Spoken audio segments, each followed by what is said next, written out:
hip is actually going the other way, is rolling out. And from here, it's not too bad now, but there's a bit of a curve like this. This is what happens. And sometimes it gets really super exaggerated like that when you see people doing it. Okay, so come back up. Good. And now go back to Dandasana. So the fix, I think, is to maintain this line, this strength here in Dandasana. And now don't let this hip shift. Just externally rotate your right thigh as you bring the knee out to the side. That's it. Bend your right knee. Yeah. Yeah. Don't pull it back. Oh. Good. Right there. Okay. Okay. Good. Pull the foot up. Keep your left leg in. Don't let your left leg come out to the side. You're still in Dandasana here. Right? Good. And now, flex this foot on the floor and roll forward on both of your sit bones as you come into the pose. Starting to get better. She's still a little bit back here. So if you look back here, this bum, I'm using a lot of technical terms here. So bum is like this part of the body. This bum is back and this bum is forward. Can you see it? It's not much, but that's what's creating this imbalance here. So I want more like that, and then I want everything to come from here, from the hips. Yeah. And now you start to feel work here, right? Yes.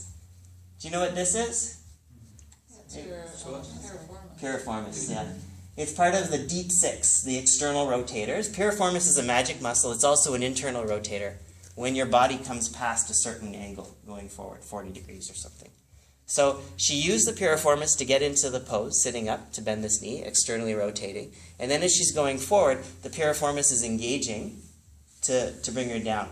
And it's being stretched over the hip. It attaches underneath the sacrum and to the outside of the greater trochanter, the upper thigh bone, you know? So it runs across like this. And then maybe the glute medius, too, is getting a little bit of a stretch. These are really important muscles in the practice. But if you stay like this with this hip back and then do the forward bend again, what's happening is nothing changes here. Yeah. The spine compensates again. So again, you're changing something. It's just probably not what you want to change. So what's the instruction for that leg? Because I've heard pull it way back, at least a right angle, and it seems like that's what's causing this, pulling that hip back. And then, so is it like hip stay and then just get that leg, the heel as close to the pubic bone as possible? Or conditions of the pose, if you read Yogamala or Astra, in Janu sirsasana is 90 degrees. That's it. The right leg is 90 degrees relative to the left leg. Okay. But we're not told where the 90 degrees is measured from. So it all depends what your teacher decides. Is it here? The back of the thigh? That's what I think people are thinking when they pull the hip back. Is it the inside of the shin? Or is it the middle of the leg pointing out through the knee? I choose the middle of the leg. Well, maybe it's arbitrary. I don't know. It all fits together really well for in my reasoning, my pattern, you know. And it's actually really hard to do.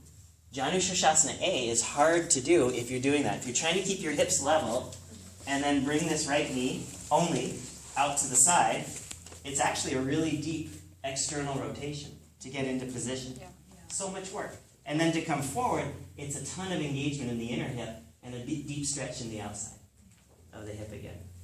But it's easy if I do this. I love this pose.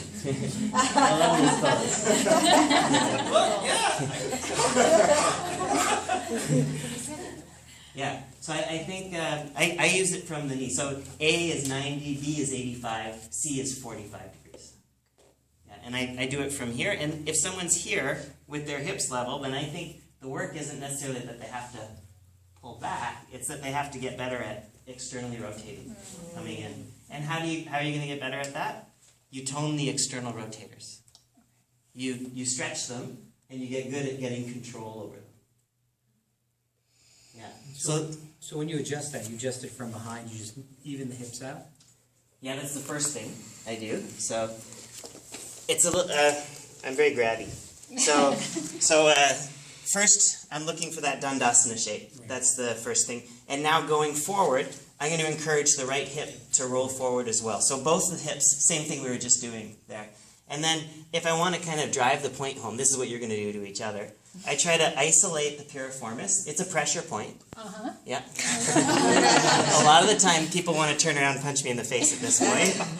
And then I just, I'll use my hand, and I'll just push her forward so that she's feeling the stretch there. Yes. And I want her to isolate. I'm using this hand and pushing it into her belly to keep lifting the belly. I can poke the thigh, just get that whole kinetic chain going. Yeah. So, you know what a pressure point, you know what a cramp is, right, in a muscle? Mm-hmm. A cramp is when